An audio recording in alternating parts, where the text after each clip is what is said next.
नमस्कार। प्रस्तुत है मूर्ति पूजा रहस्य श्रृंखला की अगली कड़ी। आज हम शिव के तीसरे नेत्र के बारे में चर्चा करेंगे। शिव के मस्तिष्क पर जो तीसरा नेत्र दिखाया गया है वह ज्ञान का नेत्र है। ज्ञान अर्थात विजडम, समझ। क्योंकि जो आँखों से हम देखते हैं, पढ़ते हैं और सुनते हैं वह तो केवल सूचनाएं हैं, और सूचनाएं, जानकारियाँ जब समझ बनती हैं तभी वो ज्ञान कहलाती हैं। और जो तीसरा नेत्र है वह ज्ञान का नेत्र है। और जो दिखाया गया है कि तीसरा नेत्र खुलते ही कामदेव भस्म हो जाते हैं। काम का बहुत व्यापक अर्थ है और कामदेव को भस्म ही करना है, क्योंकि काम आदि मध्य अंत हमें दुख ही देता है। और काम का अर्थ है कि हमें भविष्य में सुख मिलेगा, भविष्य में सुख की कामना। लेकिन सुख कभी भविष्य में होता नहीं है। आनंद केवल वर्तमान में ही है। भविष्य की कल्पनाएं मनुष्य करता है और उसके लिए प्रयास करता है। और जितना भी दुनिया में दुख, अशांति है वह सब काम के कारण ही है। कामनाएं मनुष्य की कभी पूरी होती नहीं हैं। कामनाएं आसमान को छूने जैसी हैं। जैसे व्यक्ति को दिखता है कि आसमान हम छूने जा रहे हैं, वह कहीं ज़मीन से लगा हुआ है, लेकिन जितना हम उसकी तरफ बढ़ते हैं वह उतना ही दूर होता चला जाता है। वैसे आसमान ज़मीन से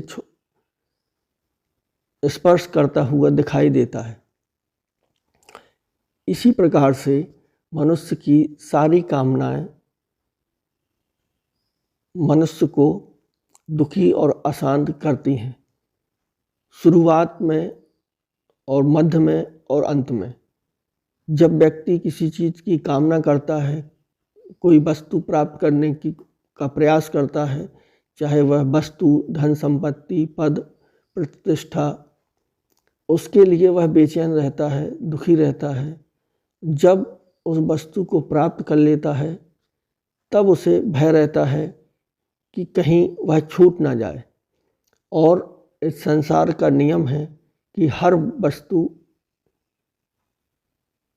और जो भी पद, प्रतिष्ठाएं, सबकी एक सीमाएं हैं,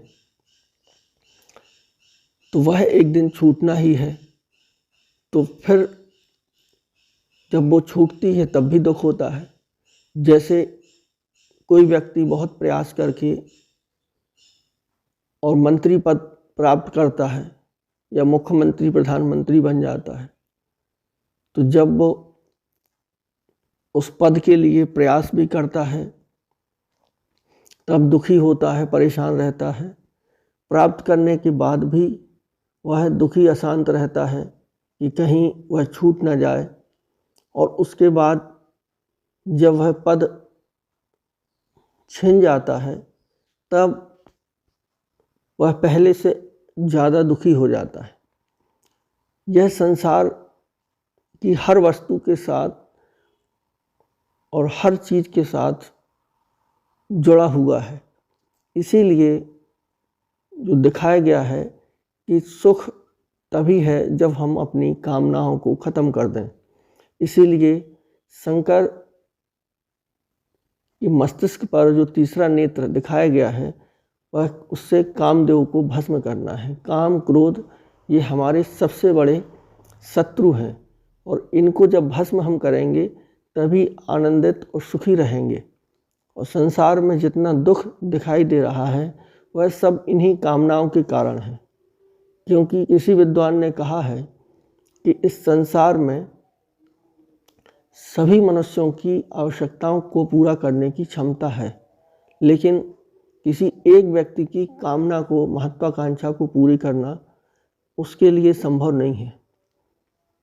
और तो कामनाएं हमेशा दुख ही देती हैं और यह काम हमें केवल ज्ञान के नेत्र से ही दिखाई देगा, जो तीसरा नेत्र है विजडम का, क्योंकि हमारी आँखों की तो क्षमताएं हैं, वह 1-2 किलोमीटर ही देख सकती हैं, भौतिक वस्तुओं को ही देख सकती हैं।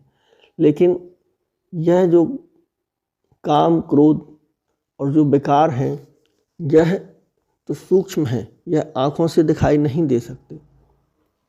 तो इसी के लिए ज्ञान का नेत्र, क्योंकि दुनिया में 2 तरह के लोग होते हैं। एक तो जो खुद गलती करके फिर उस चीज़ का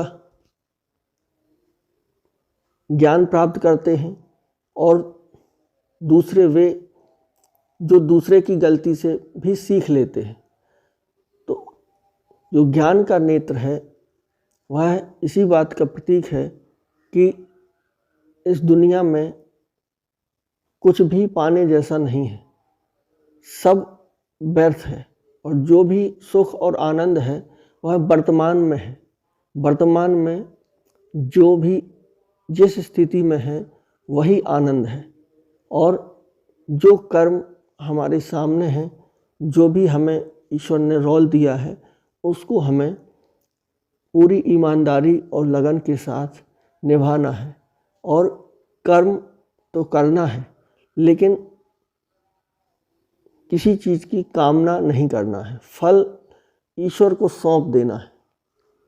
यही ज्ञान का नेत्र भगवान ने सभी आत्माओं को दिया हुआ है। तो जब हम शिव के मंदिर में दर्शन करने जाते हैं और तीसरा नेत्र हमें याद दिलाता है कि हमें ज्ञान से इस दुनिया को ज्ञान की दृष्टि से देखना है और अपने अंदर के विकारों को, काम क्रोध लोभ मोह अहंकार को खत्म करना।